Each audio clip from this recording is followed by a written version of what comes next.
প্রিয় শিক্ষার্থীবৃন্দ, ক্লাউড স্কুলের পক্ষ থেকে তোমাদেরকে জানাই স্বাগতম।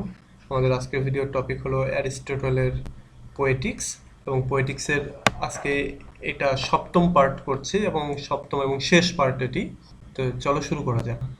এই শেষ পার্টে চ্যাপ্টার 25 থেকে 26 এই দুইটা চ্যাপ্টার নিয়ে কাজ করছি, এবং এইটার মাধ্যমে আর কি এই অ্যারিস্টটলের যে 26টা চ্যাপ্টার রয়েছে সেই 26টা চ্যাপ্টার শেষ করে দিচ্ছি।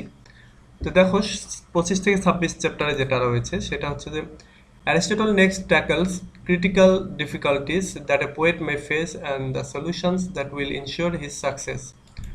আচ্ছা, অ্যারিস্টটল এইখানে তুলে ধরছেন, ট্যাকেল করছেন, মানে তুলে ধরছেন ক্রিটিক্যাল ডিফিকাল্টিস। ক্রিটিক্যাল ডিফিকাল্টিস বলতে গুরুতর সমস্যা যেটা একটা পোয়েট বা একটা কবি ফেস করতে পারে, এবং এই গুরুতর সমস্যার যে সলিউশন যেটা তার সাকসেসকে এনশিওর করতে পারে সেইটা এখানে অ্যারিস্টটল বলছেন।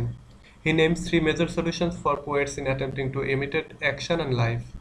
আচ্ছা, এবারে তিনি যেটা বলছেন যে একটা পোয়েট যেই সলিউশনগুলো পোয়েটের দরকার হতে পারে সেই রকম 3টা সলিউশনের কথা এখানে তিনি বলছেন, যেটা একটা পোয়েট ফেস, মানে যে প্রবলেমগুলো ফেস করবে বিশেষ করে ইমিটেট করার ক্ষেত্রে লাইফ এবং অ্যাকশন ইমিটেট করার ক্ষেত্রে, সেই সমস্যাগুলির যে সলিউশন সেই সলিউশনকে তিনি 3টা মেজর ভাগে ভাগ করছেন।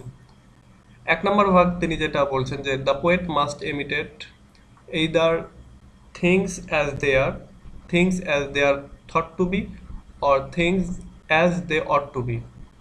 আচ্ছা, এবারে মানে পোয়েট যেটা বলছেন যে প্রথম সলিউশন যেটা সমস্যাকে এড়িয়ে যাওয়ার, সেটা হচ্ছে যে একটা পোয়েটকে অবশ্যই যে অবজেক্টগুলো বা যে সাবজেক্টটা নিয়ে সে কবিতা রচনা করছে, তো সেক্ষেত্রে সেই জায়গাটাতে থিংস অ্যাজ দে আর, অর্থাৎ যেই সাবজেক্টে নিয়ে তিনি কবিতা লিখছেন সেই সাবজেক্টটা যেমন তেমন করেই তাকে ইমিটেট করতে হবে, তেমন করেই তাকে কপি করতে হবে।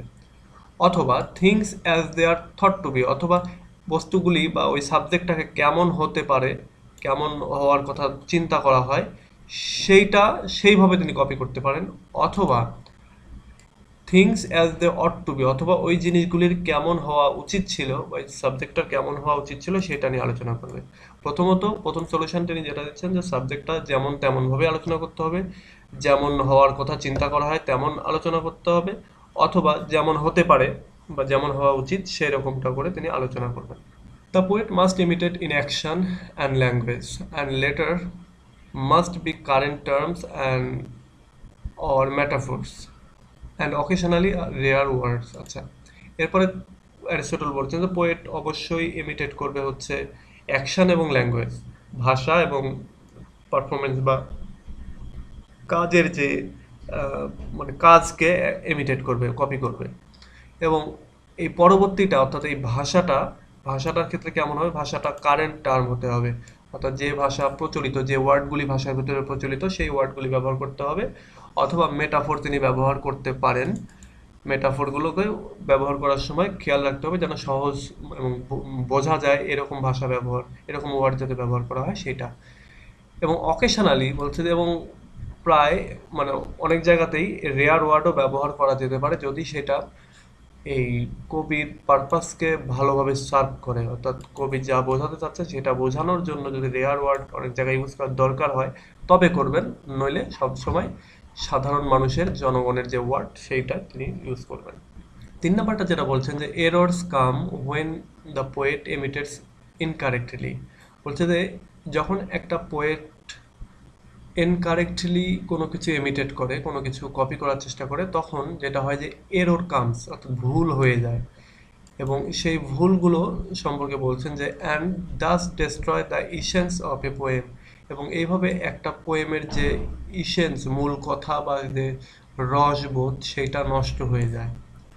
অথবা when the poet accidentally makes an error, যখন একটা পোয়েট দুর্ঘটনাক্রমে বা দৈবক্রমে কোনো একটা ভুল করে ফলে, which doesn't ultimately sabotage the entire work, যেটা অ্যাকচুয়ালি পুরোপুরিভাবে পুরো যে কবিতাটা বা কাজটা সেটাকে অ্যাকচুয়ালি নষ্ট করে ফেলে না। অর্থাৎ যদি অ্যাক্সিডেন্টালি ঘটনাটা ঘটে ফেলে বা কোনো এরর করে ফেলে তাহলে সেটা কবিতার যে পারপাস সেটাকে পুরোটাই নষ্ট করে দেয় না। The only error that matters is one that touches the essential of the given work, for instance, not to know that a hind has no horns is less serious matter than to paint it artistically. আচ্ছা, এবার যেটা বলছে যে শুধুমাত্র ওই এররগুলোই matter করে যে এররগুলো touch করে থাকে হচ্ছে মানে কাজের যে ইসেনশিয়াল যে পার্টগুলি সেইগুলি। অর্থাৎ একটা কাজ করতে গিয়ে কাজের যদি গুরুত্বপূর্ণ কোনো উপাদান বা এলিমেন্ট যদি না নষ্ট হয়ে যায়, তবে এই ছোটোখাটো এররগুলো কোনো ব্যাপার না। যেমন উদাহরণস্বরূপ বলছেন যে একটা হাইন্ড, হাইন্ড বলতে এখানে যে হরিণ, তো হচ্ছে হরিণের হর্ন বা যে শিং সেটা মানে নাই, এইটা না জানাটা কোনো সিরিয়াস ভুল না। কিন্তু এটাকে আর্টিস্টিক্যালি, অর্থাৎ এই জিনিসটাকে বলতে গিয়ে আর্টিস্টিক্যালি যদি এটা পেইন্ট করা না হয় বা না বলা হয়, তাহলে সেটা হচ্ছে ভুল। অর্থাৎ কবি যেটাই করবেন না কেন তাকে সেটা আর্টিস্টিক্যালি খুব সুন্দরভাবে উপস্থাপন করতে হবে। যদি কখনো কোনো অ্যাক্সিডেন্টালি ভুল হয় এবং সেই ভুলটা যদি কবিতার যে মেজর যে পারপাস, সেই পারপাসটাকে যদি নষ্ট না করে বা মেজর এলিমেন্টগুলোকে নষ্ট না করে, তাহলে সেটা সমস্যা নাই। Critics often argue with a poet's work if it is seen as either impossible, irrational, morally hurtful, contradictory, or contrary to artistic correctness. আচ্ছা, এবারে বলছেন যে ক্রিটিক বলতে সমালোচনাকারী যারা, তারা তারা অনেক সময় আর্গিউ করেন, তর্ক বিতর্ক করেন কবিতার পোয়েটের কাজ নিয়ে, যদি তারা দেখেন যে কবিতার যে বিষয়বস্তু সেই বিষয়বস্তু বা যে বক্তব্য সেটা ইম্পসিবল হয়, অসম্ভব হয়, অযৌক্তিক হয়, অথবা নৈতিকভাবে এটা হার্টফুল, ব্যথাদায়ক হয়, বা নৈতিকতাকে আঘাত করে এরকম যদি হয়, অথবা কন্ট্রাডিক্টরি কোনো টার্ম নিয়ে যদি কবিতা লেখা হয়, অথবা কন্ট্রারি আর্টিস্টিক যে কারেক্টনেস সেটার যদি কন্ট্রারি বিরুদ্ধে যদি কোনো কাজ হয়ে থাকে, তাহলে ক্রিটিকরা প্রায়ই এইটার বিরুদ্ধাচরণ করে বা এইটাকে নিয়ে সমালোচনা করে। কিন্তু অ্যারিস্টটল এবার যেটা বলছেন যে Aristotle refutes all this judgement by saying simply that it is the purpose, the essence of the work that matters. আচ্ছা, এবার অ্যারিস্টটল যেটা বলছেন যে অ্যারিস্টটল এই সমস্ত যে ক্রিটিকরা তাদেরকে অ্যান্সার দিচ্ছেন এইভাবে যে এই যে তারা যে জাজমেন্টটা করছে, এই জাজমেন্টটার ক্ষেত্রে মানে এইটাকে তিনি এই তাদের যুক্তিগুলোকে খণ্ডন করছেন এবং এইটা বলে যে যদি কবিতার পারপাস এবং কবিতার যে ইসেন্স, সার কথা যেটা, সেইটা ম্যাটার করে বা সেইটা যদি খারাপ থাকে বা নষ্ট হয় বা ভালো না থাকে, এবং it's goal in imitating reality as it is, এবং যদি এর গোলটা হয় কপি করা রিয়েলিটিকে ঠিক এটা যেমন তেমনভাবেই, as it is thought to be, অথবা যেমনটি চিন্তা করা হয় তেমনভাবে, অথবা as it it ought to be, অথবা যেমনটি হওয়ার কথা ছিল তেমনটিভাবে যদি করা হয়, তাহলে এটা কোনো ব্যাপার না। আচ্ছা, এইটুকু অংশ আমি আরেকবার বলে দিই। সেটা হচ্ছে যে ক্রিটিকরা অনেক সময় কবিতাকে বা পোয়েটদের ওয়ার্ককে অ্যাকচুয়ালি ইম্পসিবল যদি হয়, ইরাশনাল হয়, মোরালি হার্টফুল অথবা কন্ট্রাডিক্টরি কোনো কিছু যদি হয়, তাহলে তারা সেটা নিয়ে সমালোচনা করে। কিন্তু অ্যারিস্টটল তাদের এই যুক্তিগুলোকে খণ্ডন করে বলছেন যে যদি কবিতার পারপাস ঠিক থাকে, কবিতার সার কথা যদি ঠিক থাকে, এবং গোল যদি হয় যে যেই বিষয়টা নিয়ে কবিতা লিখছে সেইটাকে কপি করা ঠিক এটা যেমনভাবে আছে তেমন, অর্থাৎ রিয়েলি যেমন তেমনভাবেই, অথবা যেমনটি হতে পারে বা চিন্তা করা হয় তেমনটি, অথবা যেমনটি হওয়া উচিত ছিল, এইভাবে যদি করা হয়, অর্থাৎ এই তিনটা রুল যদি মেনে করা হয়, তাহলে কোনো সমস্যা নাই, এটাকে ক্রিটিসাইজ করার কোনো কিছু নাই। অর্থাৎ এটা তো উদ্দেশ্য যেটা সেটা তো সার্ভ করছেই। আচ্ছা, Aristotle concludes by tackling the question of whether an epic or tragic form is the higher. আচ্ছা, অ্যারিস্টটল তার পোয়েটিক্সের যে রাইটিংটা সেটাকে শেষ করছেন একটা কোশ্চেন তুলে ধরে। সেই কোশ্চেনটা হলো যে এপিক হাই ক্যাটাগরির রাইটিং নাকি ট্র্যাজেডিক হাই ক্যাটাগরির রাইটিং, অর্থাৎ কোনটার বা কোনটার ফর্ম, কোনটার আকার বা আকৃতি হায়ার বা সবচেয়ে ভালো। Most critics of his time argued that tragedy was for an inferior audience that required the gesture of performance. আচ্ছা, অনেক ক্রিটিক আর কি এই যে অ্যারিস্টটলের সময়কার অনেক সমালোচক তারা বলেন যে ট্র্যাজেডির সাধারণত ইনফেরিয়র অডিয়েন্স থাকে, অর্থাৎ অত কোয়ালিফাইড অডিয়েন্স থাকে না, এবং যেটার জন্য দরকার হয় শুধুমাত্র জেস্টার অফ পারফরমেন্স, পারফর্মার্স, অর্থাৎ পারফর্মারদের ফিজিক্যাল যে অ্যাপিয়ারেন্স, পারফর্মারদের ফিজিক্যাল প্রদর্শন, সেইটার দরকার হতে পারে হয় স্টেজের উপরে। হোয়াইল যে ক্ষেত্রে মানে যখন epic poetry was for a cultivated audience which could filter a narrative form through their own imagined characters। আচ্ছা, অন্যদিকে এপিকের ক্ষেত্রে যেটা হয় যে এপিকের ক্ষেত্রে কাল্টিভেটেড অডিয়েন্স লাগে, অর্থাৎ হাই ক্লাসের অডিয়েন্স লাগে, কেননা তাদেরকে এই ন্যারেটিভ যে ফর্ম সেইটার মাধ্যমে ক্যারেক্টারগুলোকে ইমাজিন করতে হয় এবং সেইভাবে এই এপিকের যে মজা সেই মজাটা নিতে হয়। আচ্ছা, আমি এইটুকু যদি আরেকবার বলি, অ্যারিস্টটল যেটা বলছেন যে সর্বশেষ তিনি কোশ্চিন রাখছেন যে কোনটা সবচেয়ে ভালো, এপিক নাকি হচ্ছে ট্র্যাজেডি। তো সেক্ষেত্রে ক্রিটিকরা যেটা বলছেন যে ট্র্যাজেডির ক্ষেত্রে যেহেতু এটা মঞ্চে উপস্থাপন করা হয়, অত হাই কোয়ালিটির হচ্ছে অডিয়েন্স দরকার হয় না এবং তারা এটা সামান্য মানে যে কেউ এটা বুঝতে পারে, কারণ স্টেজের উপরে এটা মঞ্চায়িত হয় এবং তারা দেখতে পায়। কিন্তু এপিকের ক্ষেত্রে যেটা হয় যে হাই কোয়ালিটি এবং শিক্ষিত অডিয়েন্স লাগে, নইলে তারা সেটা বুঝতে পারে না, কেননা এইখানে ক্যারেক্টারগুলোর যে ইভেন্টের যে বর্ণনাগুলি সেগুলোকে ইমাজিন করতে হয়, সেগুলোকে মানে চিন্তা করতে হয়, তাহলে এটার রসবোধ যেটা সেটা পাওয়া যায়। Aristotle replies with the following. আচ্ছা, এবার ক্রিটিকদের এই আলোচনাকে অ্যারিস্টটল মানে কয়েকটা ভাষায় মানে কয়েকটা কথায় আর কি এটা রিপ্লাই দিচ্ছেন। বিশেষ করে তিনটা যুক্তি তিনি দেখাচ্ছেন যে epic recitation can be মার্ড with overdone gesticulation in the same way as a tragedy। আচ্ছা, অ্যারিস্টটল বলছেন যে এপিকের যে রিসাইটেশন, এপিকের যে আবৃত্তি, এইটাও নষ্ট হতে পারে, মার্ড হতে পারে। কি করে? যে এখানে যে ক্যারেক্টারগুলো আছে তাদের ওভারডান জেস্টিকুলেশন মানে অত্যাধিক যে শারীরিক অঙ্গভঙ্গি, সেটার মাধ্যমে ট্র্যাজেডির মতো এই এপিকেরও রিসাইটেশনটা, আবৃত্তিটা নষ্ট হয়ে যেতে পারে। There is no guarantee that the epic form is not one motivated by the oral gesture of the ones who recite it for audience।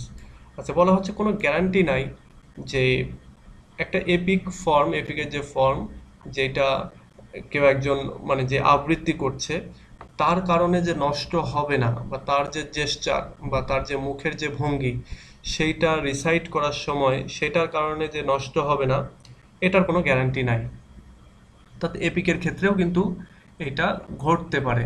ট্র্যাজেডির ক্ষেত্রেই যে শুধু ঘটবে, এপিকের ক্ষেত্রে ঘটবে না তা না। এপিক যে আবৃত্তি করছে তার উপরেও অনেক কিছু নির্ভর করে, তার কোথায় আবেগ দরকার, কোথায় ভয়ের দরকার, কোথায় পিটি দরকার, এই জিনিসগুলি অ্যাকচুয়ালি এই আবৃত্তিকারকের আবৃত্তির উপরে নির্ভর করে। 2 নম্বর যেটা বলছে, tragedy like poetry produces its effect without action.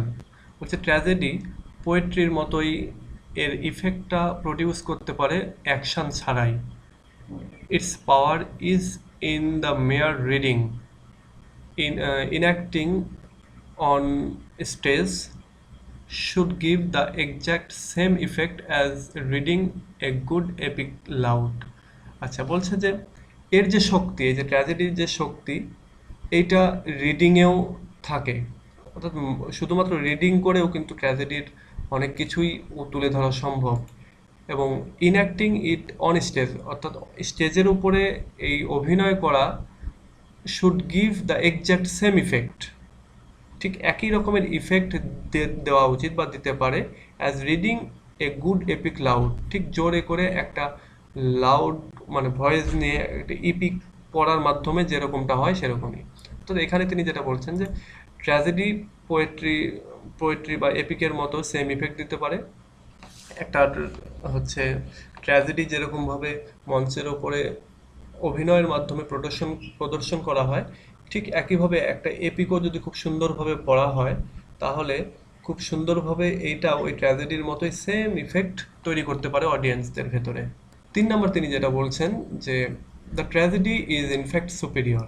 তো তিনি এবার ট্র্যাজেডি এবং এপিকের ক্ষেত্রে ট্র্যাজেডিকে তিনি সুপিরিয়রিটি দিচ্ছেন এবং তিনি বলছেন যে ট্র্যাজেডি হচ্ছে superior because it has all the epic elements as well as spectacle, music to provide an indulgent pleasure for the audience। বলছে যে ট্র্যাজেডি এপিকের চেয়ে বেশি ভালো, কারণ এপিকের প্রতিটি যে এলিমেন্ট, সেই এলিমেন্ট প্রত্যেকটা এলিমেন্টই ট্র্যাজেডির ভেতরে আছে। ইভেন বাড়তি আরও দুইটা আছে, যেটা হচ্ছে স্পেকটাকল এবং মিউজিক। এই অডিয়েন্সদেরকে একটু বাড়তি আনন্দ যেটা অ্যাড করে। Moreover, it maintains a vividness of impression in reading as well as staging বলছে অধিকন্তু এইটা মেনটেন করে একটা ভিভিডনেস, স্পষ্টতা অফ ইমপ্রেশন, অর্থাৎ ইমপ্রেশনের ক্ষেত্রে একটা স্পষ্টতা মেনটেন করে হচ্ছে ট্র্যাজেডি, সেটা রিডিংয়ের ক্ষেত্রেই হোক অথবা স্টেজে প্রদর্শনের মাধ্যমেই হোক। অর্থাৎ ট্র্যাজেডিকে তিনি সর্বশেষে হায়ার স্থান দিচ্ছেন, গ্রেটার প্লেস দিচ্ছেন। সর্বশেষ যে কথা তিনি যেটা বলছেন, যে tragedy then despite the argument of critics is the higher art. তিনি যেটা বলছেন যে মানে ক্রিটিকরা যে আর্গুমেন্টই করুক না কেন, যে তর্ক বিতর্কই করুক না কেন, ট্র্যাজেডি হচ্ছে সবচেয়ে ভালো আর্ট। অর্থাৎ ট্র্যাজেডি এবং এপিকের মধ্যে ট্র্যাজেডি হচ্ছে সুপিরিয়র এবং বেটার।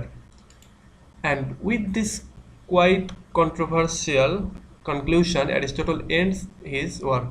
এবং এই একটা কন্ট্রোভার্সিয়াল যে কনক্লুশন, এটার মাধ্যমে অ্যারিস্টটল তার যে পোয়েটিক্স যে বইটা বা ক্রিটিসিজমটা তিনি লিখছেন, সেটার পরিসমাপ্তি করেন।